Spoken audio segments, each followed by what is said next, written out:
chlorophyll back in. Look at these branch tips. These leaves look almost white.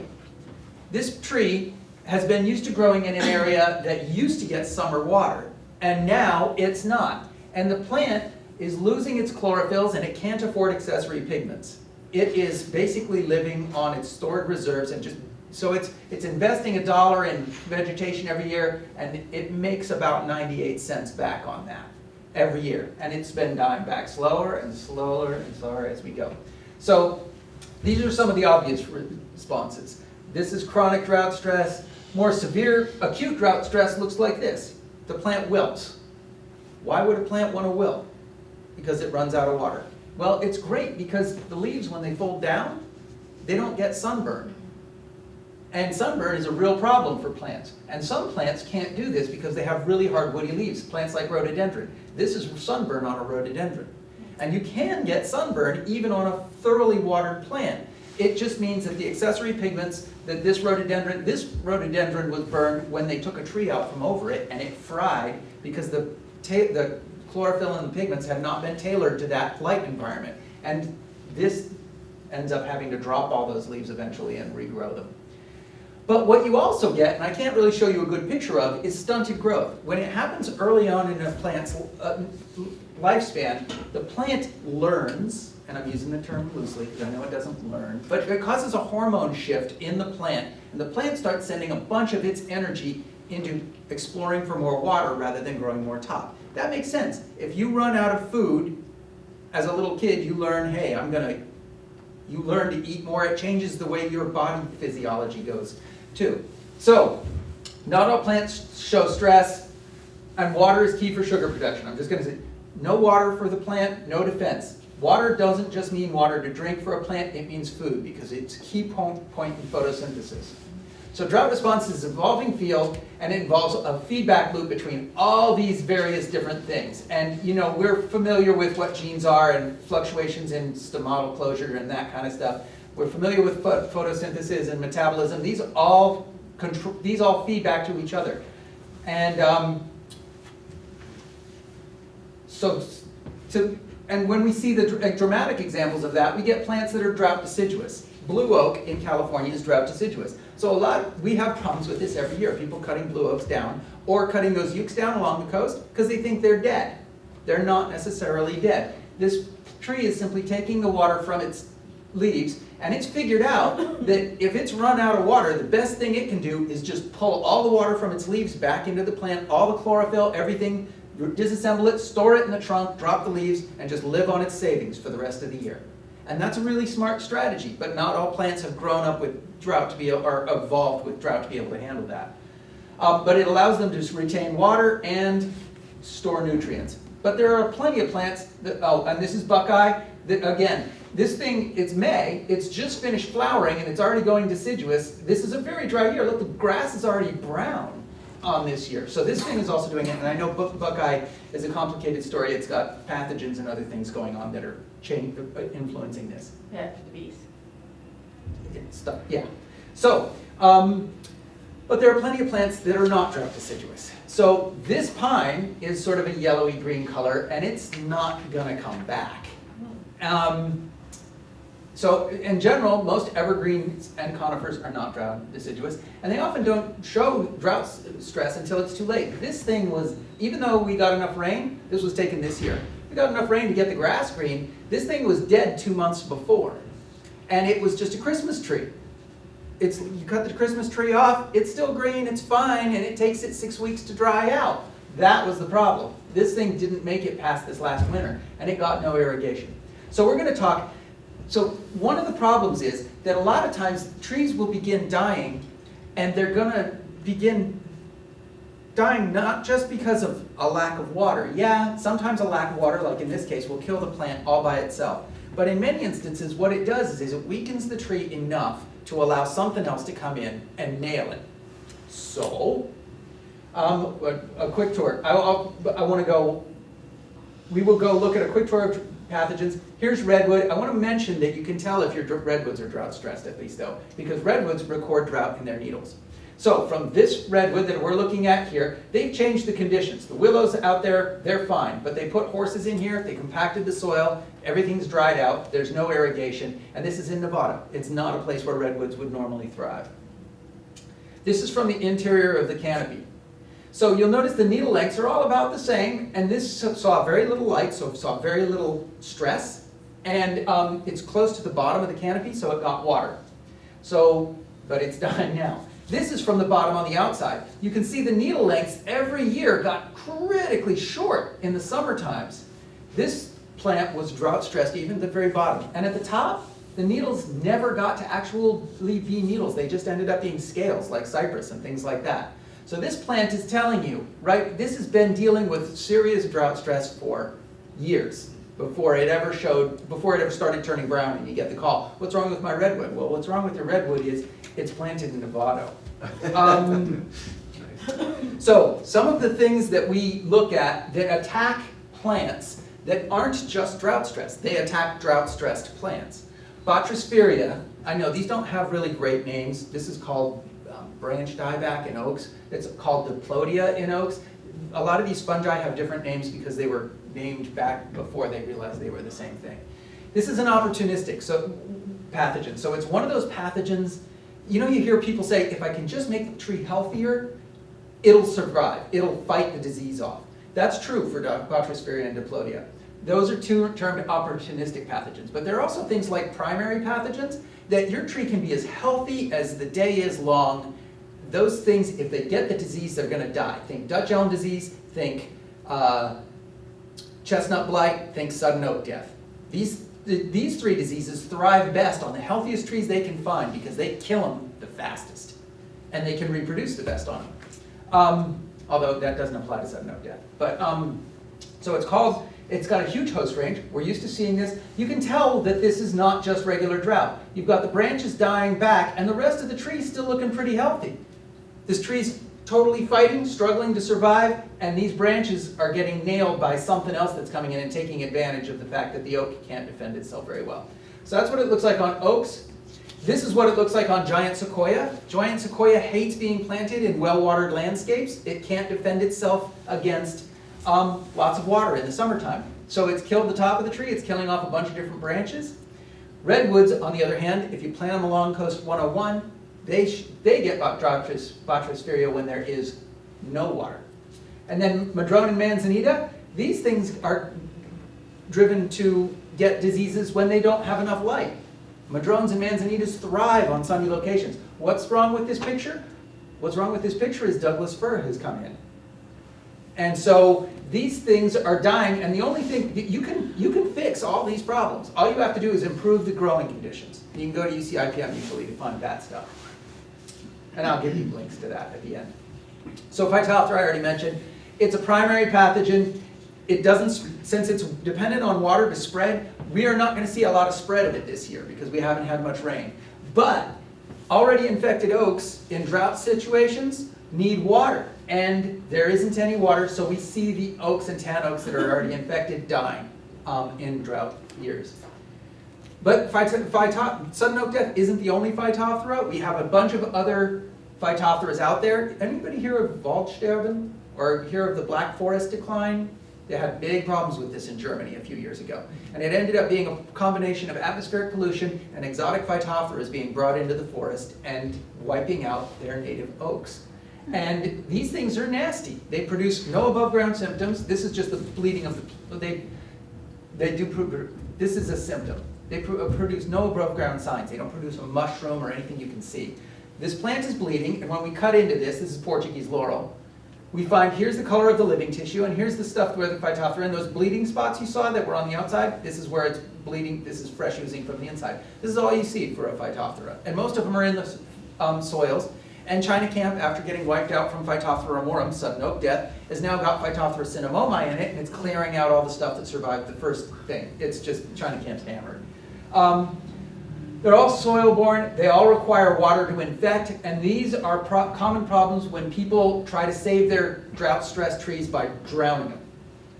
I'm going to give it a lot of water, and it's got warm soils. You put a lot of water in warm soils, it's Phytophthora heaven, you got a stressed tree, and they just come in and wipe out everything. And this is why half the time when you plant a tree, you've got a tree, and you realize, oh my gosh, it's all wilted, and you go in and dump a bunch of water on to save it, you're actually nailing the tree right then by putting a ton of water on the Phytophthora, which requires water to infect the roots, then can get into the tree. So the best thing you could have done was just put a soaker hose way out around the outside edge of the tree, run it for an hour, let a little bit of water soak in, let the tree recover, and maybe perk back up a little bit without drowning it. I'm just trying to, so this is, Phytophthora can look like a lot of different things. Here it is, black and here green. But on black walnut, it looks like this. So the tissue looks very different, but it still has this very distinctive shift from healthy tissue to black tissue, right? So there's some other things that we're going to be talking about that we need to worry about.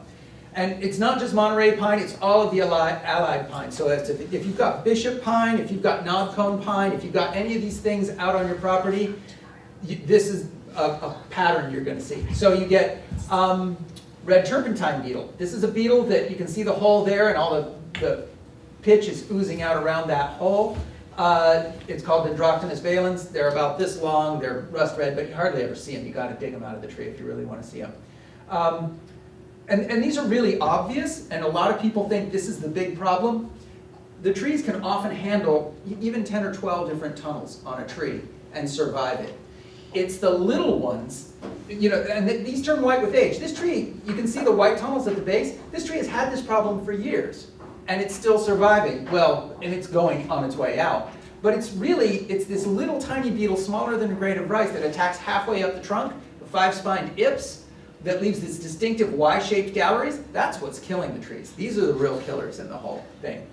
And there are a lot of people who are going to these trees and they're spraying these with pyrethroid insecticides to keep the beetles off the trees and all this other stuff. And the pyrethroid trunk banding at the base of the tree isn't stopping the ips from coming in. They're still going to kill the tree. And if you want to stop it, really what you need to do is provide some summer water and a little bit of mulch and compost. Don't drown it, just provide as much as it can use. And you can tell that by checking a week later. If the soil's dry again, you did right. If the soil's still wet, you've got a problem. This is a picture at Tish Ward's place. These are conifers, more conifers and beetles, more of the thing. But this is Douglas fir. And this is a routine problem in California. It happens all over the state. Douglas fir, natural thing to do is to try and take over new woodlands. That's what it does. And it invades oak woodlands in years with good rainfall. But little Douglas firs don't require all that much water, so it can invade. The problem is, once you've invaded, now you actually have to occupy the land, hence the US military's problem in Afghanistan and things like that. And little trees, now, you know, the US military could learn some things from trees occasionally.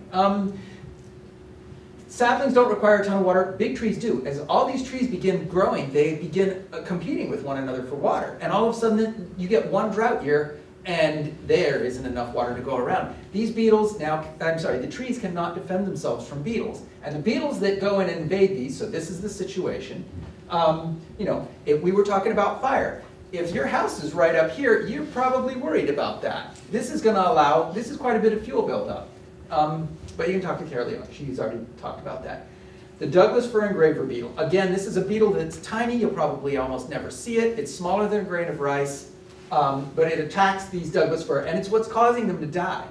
Outbreaks occur in dry years, and it's a stand-in for fire. If there isn't enough fire to wipe these Douglas firs out, then the beetles come in to wipe the Douglas fir out a few years later. So this is what it looks like. The woodpeckers have been really busy on these trees because those beetles are tasty. So they're going all through here and trying to find them. And when you knock the bark off, you see these, again, Y-shaped galleries packed with frass. That's the sawdust that they're making. And they're feeding on the juicy tissue that's between the bark and the wood. And that's what's killing them. So if you've got this problem, you can just sort of rest assured, hey, this is part of nature. It's just what happens when we don't, and it's part of natural succession, and you're just going to have to deal with if you don't have fire, you're gonna have Douglas fir invading some lands in some instances.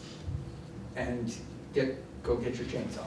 Steve, how aggressively does it go from one tree to the next? Pretty well. These are, so they're, what the technical term is pheromone-mediated aggregation, but what it really is they use a smell to attract each other to the party trees. Right.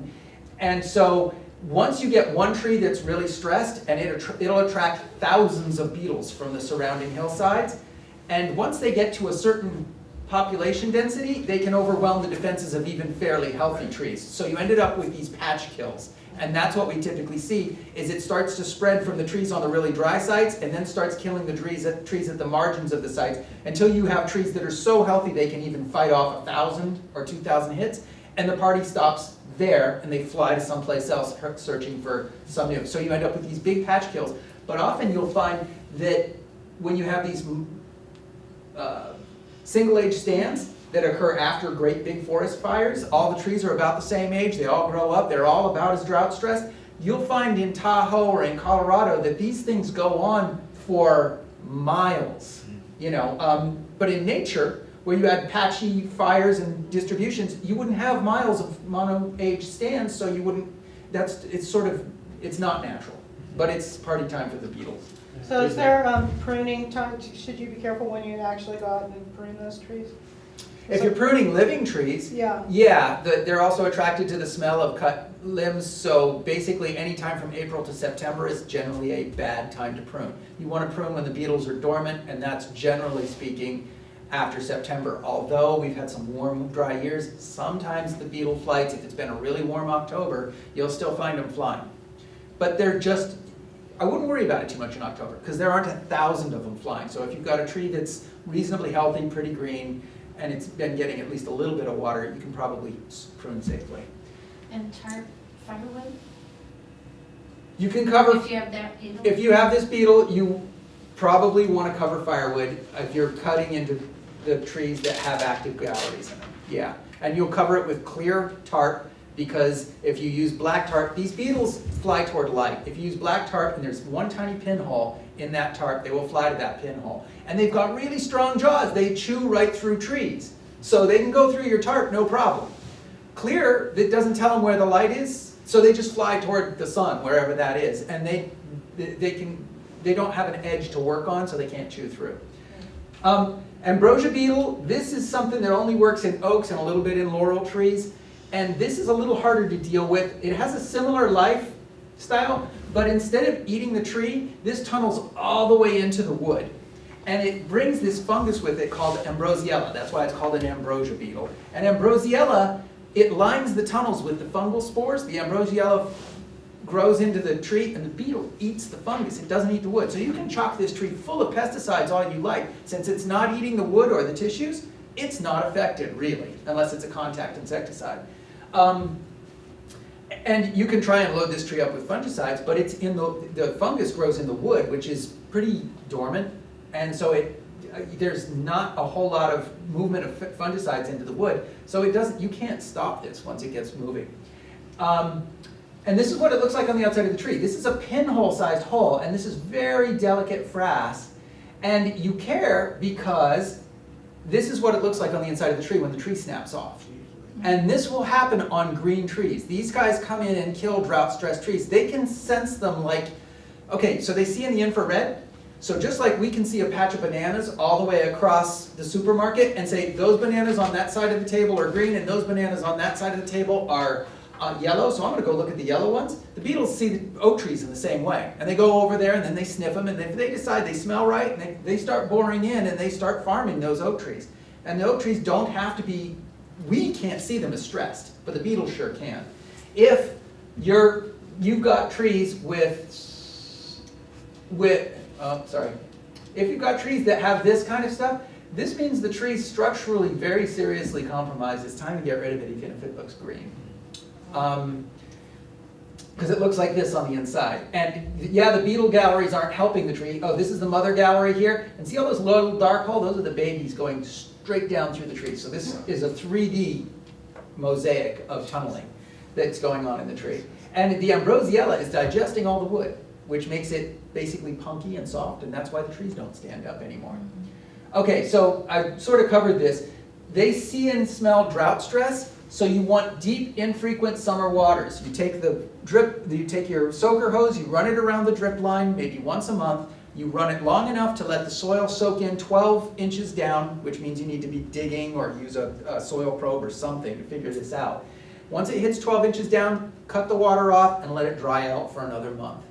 Oaks actively manage water. I don't have time to go into how cool that is and what it looks like in the soil, but this is why you will find soils that are moist 12 inches down even after it hasn't rained for 6 months. The oaks are taking water from much deeper in the soil profile and redistributing it out using a mycorrhizal network, and I can't think.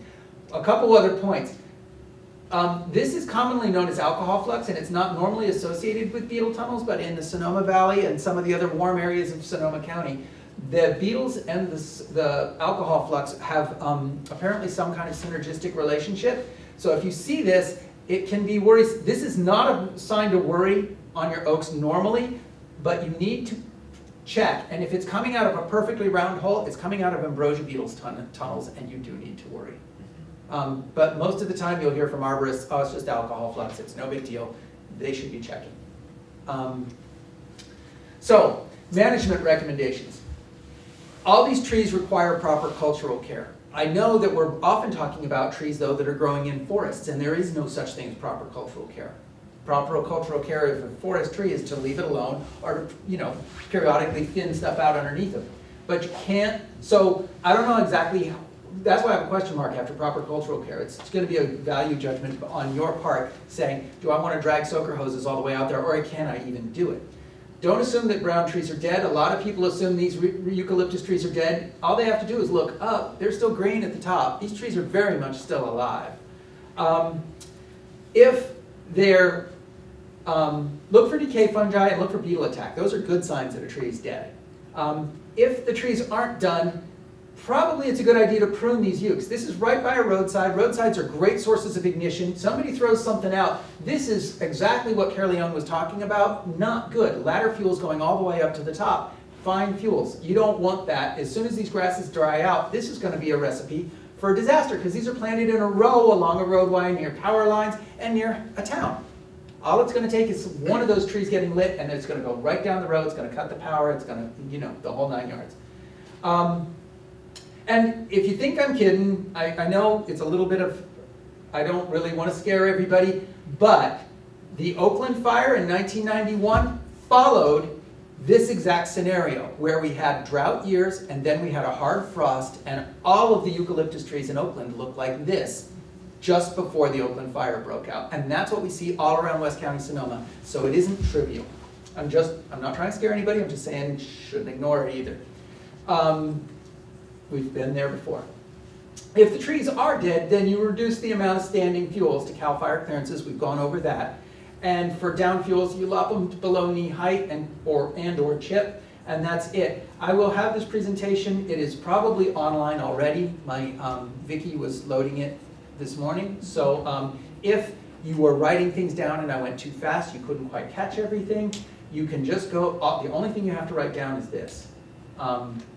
And you can get the whole thing online that way.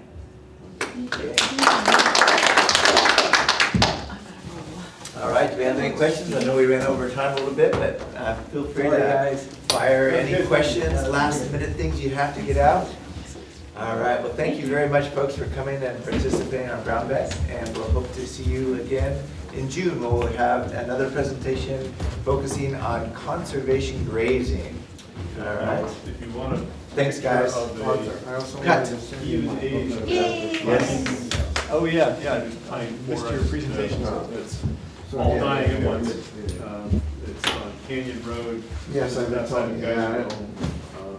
Someone had a ponderous pine plantation all about. Do you want a physical address or? Wow. It's like we can mail it to you. Yeah, 30 okay. feet tall, and the top 20 Pretty feet, good. the whole Fire Do you road. live in Glen Ellen? Oh, it is. It's gotta be I beetles. got home It's from interesting, that's where they hit, right around the the Easter trunk. visit with the top. in-laws Yeah. at 9 o'clock last night, Wow, and yeah. just Looks, moving a little slow. I need to go get pictures of Sorry. this.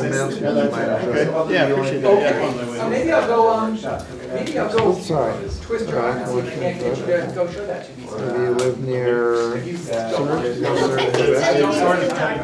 name sounds familiar, but I don't think I've met him So I'm personally. gonna get you a picture. Okay. Yeah, I'm just about a third of a mile up Long Springs from Arnold, so. Yeah, he lives Good to see there. you. Oh, Okay. which one is that? We haven't seen as much of you as we'd like. I know, I Oh, know. we have a date for You've tomorrow. probably seen him around. Probably have, yeah. Yeah, great to see you too. Yeah.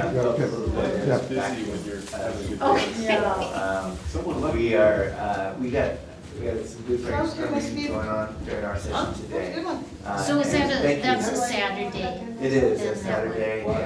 and we're just kind of trying to figure out, unfortunately, But you hear that no nobody way knows it's gonna be about advertised to it. it. They're all- I saw the Yeah, I never did email think from about this. Dee. Yeah, I haven't gone through all my remember that. emails yet, but It was out right after that. It was right after that, It you was know? that year.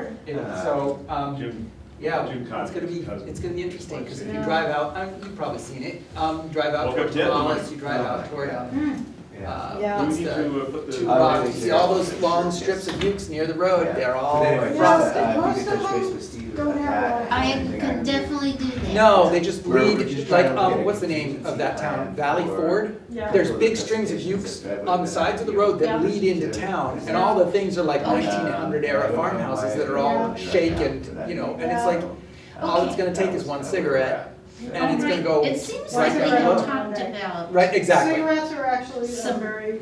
at an earlier meeting, Relatively somebody else that difficult might be if I able started with cigarettes. to cover. Believe it or not. Oh, well, good, I'm glad, because So- I've seen people throw them out a window. I know, and that's why we don't I have get bonfires. it, I so we get do. it. Where were you? Then you Yeah. Mississippi, Oh, wow. Oh, And I I gotta just turn this had- off, damn it. a longer day of travel. Now I'm gonna have to this day. edit it. Had to